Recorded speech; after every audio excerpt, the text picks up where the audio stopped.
കായംകുളം പുള്ളിക്കണക്ക് Gayathri centre സ്കൂളിൽ Christmas ആഘോഷം നടത്തി. നിരവധി പരിപാടികളോടെയായിരുന്നു ആഘോഷം. ക്രിസ്തുദേവന്റെ തിരുപ്പിറവിയുടെ സ്മരണ അറിയിച്ചുകൊണ്ട് ഗായത്രി സ്കൂൾ ഈ വർഷവും ആഘോഷ തനിമയോടെ വർണ്ണശബളമായ അന്തരീക്ഷത്തിൽ ക്രിസ്മസ് ആഘോഷം സംഘടിപ്പിച്ചു. ക്രിസ്മസ് കാർഡ് നിർമ്മാണ മത്സരം, ക്രിസ്മസ് ട്രീ മത്സരം എന്നിവ സംഘടിപ്പിച്ചു. തുടർന്ന് വിവിധ ഹൌസുകളുടെ നേതൃത്വത്തിൽ ക്രിസ്മസ് കരോൾ മത്സരം നടത്തി.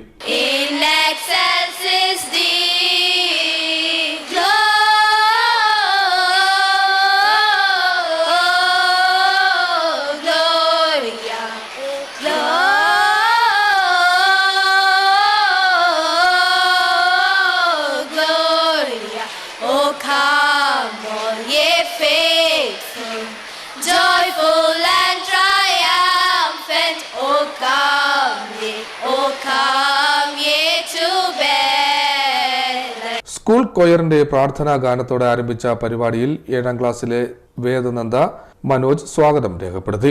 ക്രിസ്മസ് ഭദ്രദീപം തെളിയിക്കൽ ബേബി ഗായത്രി നാരായണൻ ഉദ്ഘാടനം ചെയ്തു. ഡീക്കൻ തേജസ് ചെറിയാൻ ക്രിസ്മസ് സന്ദേശം നൽകി. ഒരിക്കൽ ഒരു ഗുരു തന്റെ ശിഷ്യരുമൊത്ത് അവരുടെ പഠനമെല്ലാം പൂർത്തീകരിച്ചിട്ട് ഒരു കുശവന്റെ വീട്ടിലേക്ക് കടന്നു പോവുകയാണ്. നമുക്കറിയാം, നമ്മളാണെങ്കിലും സ്കൂളിൽ പഠിക്കുന്ന സമയത്ത് നമ്മൾ പല സ്ഥലങ്ങളിലേക്കും ടൂർ പോകുന്നതാണ്. അപ്പോൾ ഈ ഗുരു അദ്ദേഹത്തിൻ്റെ 10 ശിഷ്യന്മാരെയും കൂട്ടി ഒരു കുശവന്റെ വീട്ടിലേക്ക് കടന്നു പോവുകയാണ്. അവിടെ ചെന്ന് എല്ലാവരെയും പരിചയപ്പെട്ടതിന് ശേഷം ഈ 10 പേരെ ഒരു മുറിയിലാക്കിയതിന് ശേഷം ആ ഗുരു അവിടെ നിന്നും മറ്റൊരു സ്ഥലത്തേക്ക് മാറുകയാണ്. ഈ 10 ശിഷ്യന്മാർ അവിടെ ഇരിക്കുന്ന സമയത്ത് ഈ കുശവൻ ആ മുറിയിലേക്ക് കടന്നു വന്നിട്ട് ഈ കുശവൻ താൻ ഉണ്ടാക്കി വെച്ചിരിക്കുന്ന പാത്രങ്ങൾ പാകമായോ എന്നറിയാൻ വേണ്ടി അത് തട്ടി നോക്കുന്ന ഒരു വടിയുണ്ട്. ഈ വടി എടുത്തിട്ട് ഈ ഓരോ ശിഷ്യന്മാരുടെയും പുറകിലൂടെ കടന്നു ചെന്നിട്ട് ഇവരുടെ തലയിലേക്ക് പയ്യെ അടിക്കുകയാണ്. അങ്ങനെ ഓരോരുത്തരുടെയും തലയിൽ തട്ടി ഒരു റൗണ്ട് ഇദ്ദേഹം 10 പേരുടെയും തലയിൽ തട്ടി മുന്നോട്ട് പോവുകയാണ്. അപ്പോൾ ഇതിലിരിക്കുന്ന ആരും ആദ്യമേ പ്രതികരിക്കുന്നില്ല. പക്ഷേ 8ാമതിരിക്കുന്ന വ്യക്തി ഒന്ന് പുറകോട്ട് തിരിഞ്ഞു നോക്കി എന്താണ് ഇദ്ദേഹം ചെയ്യുന്നത്, ഇയാൾ എന്താണ് ചെയ്യുന്നതെന്നുള്ള അർത്ഥത്തിൽ പുറകോട്ട് തിരിഞ്ഞു നോക്കിയാണ്. ഈ വർഷം മുതൽ സ്കൂൾ ഏർപ്പെടുത്തിയ ഗായത്രി ഗാർഡിയൻ ഏഞ്ചൽ അവാർഡിന് അർഹയായ കുമാരി Angel Anna Dibin school chairman C Shaji award നൽകി ആദരിച്ചു. മറ്റുള്ളവർക്ക് മാതൃകയായി ജീവിതവും പഠന കാലയളവും കാട്ടിക്കൊടുക്കുന്നവർക്കാണ് ഈ അവാർഡെന്നും അദ്ദേഹം പറഞ്ഞു. കുമാരി ഏഞ്ചൽ അന്ന ഡിബിൻ കേക്ക് മുറിച്ചു.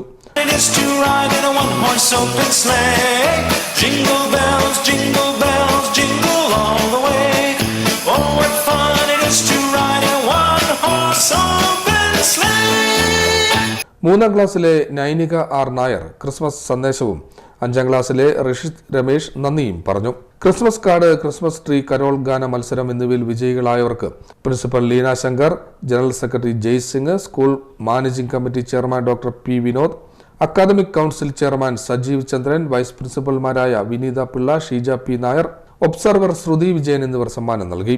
തുടർന്ന് 2ാം ക്ലാസ്സിലെ കുട്ടികളുടെ semi classical dance, play school കുട്ടികളുടെ ഇംഗ്ലീഷ് ഡാൻസ്, 5ാം ക്ലാസ് കുട്ടികളുടെ സംഘഗാനം, തിരുപ്പിറവിയുടെ രംഗാവിഷ്കാരം, 5-6 ക്ലാസ് കുട്ടികളുടെ ഏഞ്ചൽ ഡാൻസ് എന്നിവ നടന്നു.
മനുഷ്യനായി ബത്ലഹേമിൽ മഞ്ഞു പെയ്യുന്ന മലമടക്കി 1 മുതൽ 10ാം ക്ലാസ് വരെയുള്ള കുട്ടികളുടെ സാന്താക്ലോസ് ഡാൻസും ഇതിന്റെ ഭാഗമായി സംഘടിപ്പിച്ചു.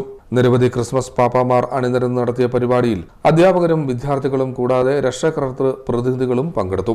മുഴുവൻ പേർക്കും പായസവും കേക്കും നൽകി ക്രിസ്മസ് സന്തോഷം പങ്കുവച്ചു. റീഡേഴ്സ് ഡൈജസ്റ്റ് എന്ന് പറയുന്ന ഒരു മാഗസിനിൽ 1958 ഒരു സംഭവം നടന്നത് ആ മാഗസിനിൽ രേഖപ്പെടുത്തിയിട്ടുണ്ട്. അതിപ്രകാരമാണ്. ഒരു ക്രിസ്മസിൻ്റെ തലേ ദിവസം ഷിക്കാഗോയിലെ പീറ്റ് വേക്ക് എന്ന് പറയുന്ന സ്വർണ്ണ വ്യാപാരിയുടെ അടുക്കൽ 8 വയസ്സുള്ള ഒരു പെൺകുട്ടി കടന്നു ചെന്നു. പീറ്റ് വേക്ക് എന്ന വ്യാപാരിയോട് ആ സ്വർണ്ണക്കടയിലിരിക്കുന്ന ഏറ്റവും മനോഹരമായ രത്നമാല ചൂണ്ടിക്കാട്ടിയിട്ട് പറഞ്ഞു, എനിക്ക് ഈ മാല വേണം, ഇതിന് എത്ര രൂപയാകും? ആ സ്വർണ്ണ വ്യാപാരി ഈ 8 വയസ്സുള്ള ബാലികയെ ഒന്ന് സൂക്ഷിച്ചു നോക്കി. എന്നിട്ട് ചോദിച്ചു, ആർക്ക് വേണ്ടിയാണ് ഈ മാല? ആ പെൺകുട്ടി പറഞ്ഞു, എൻ്റെ ചേച്ചിക്ക് വേണ്ടിയാണ് ഈ മാല. ഡിസംബർ 28 ശനിയാഴ്ച ഉച്ചകഴിഞ്ഞ് 2:30 മുതൽ സ്കൂൾ ദിനാഘോഷം നടത്തുമെന്നും വിവിധ കലാപരിപാടികളുമായി 450-ൽ പരമധികം ഗായത്രി ബാല പ്രതിഭകൾ പങ്കെടുക്കുമെന്നും സ്കൂൾ ചെയർമാൻ സി ഷാജി പറഞ്ഞു. CDNet news, Kayamkulam.